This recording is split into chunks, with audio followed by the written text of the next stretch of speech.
The most interesting thing in impact. Center for Social Innovation, one of Canada's most accomplished social enterprises, turns 20. This is an extraordinary milestone. I mean, look at all the buzz here.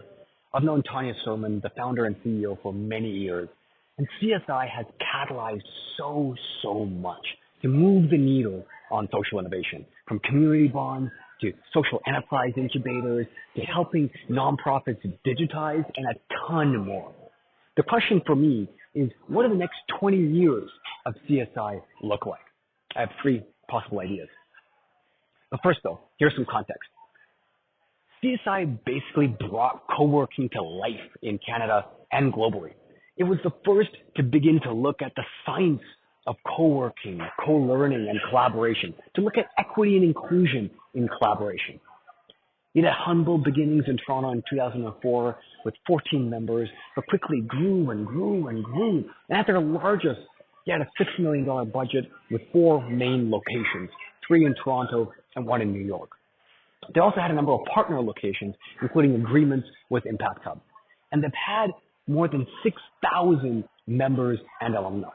They launched or helped accelerate a number of initiatives and organizations, from community bonds to the Ontario Nonprofit Network to climate ventures to Social Innovation Canada. This is absolutely incredible. What do the next 20 years have in store? I have a few ideas.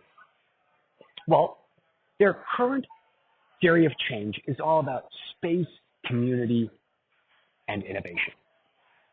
But what does this mean in a post-pandemic working from home world?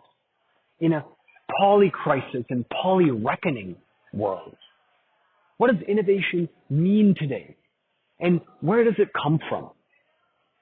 I'm proposing a few ideas for the next iteration of CSI's theory of change. Here's my take on the next 20. First, I believe that co-working will evolve again. But this time the emphasis will be on hospitality and well-being. With working from home and working alone, well-being has and continues to take a big hit.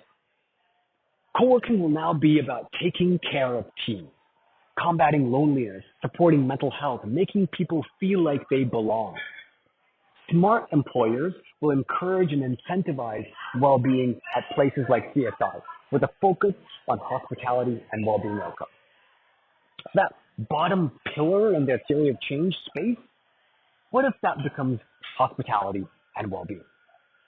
Second, go big on multi-sector. CSI's community grew many times over in the past 20 years, but there could be an even larger presence from the corporate world.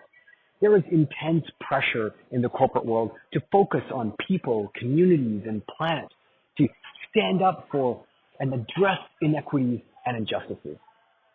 Every publicly traded company has teams working on ESG, philanthropy, and social impact.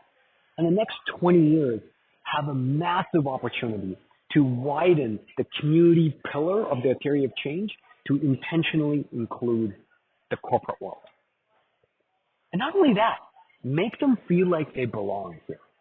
Become a truly multi-sector community. Third, on social innovation. Social innovation is at the precipice. It's grappling with its responsibilities to the past, present, and future. And the thing that social innovation never quite figured out fully in the last 20 years is its relationship with social justice.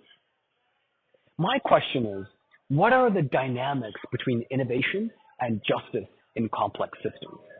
Be it elder care, early childhood education, newcomer settlement, and other systems. This is an exploration that CSI is well positioned to take on. CSI is entering an exciting space as it heads into the next 20 years. That's the most interesting thing in impact. See you again soon.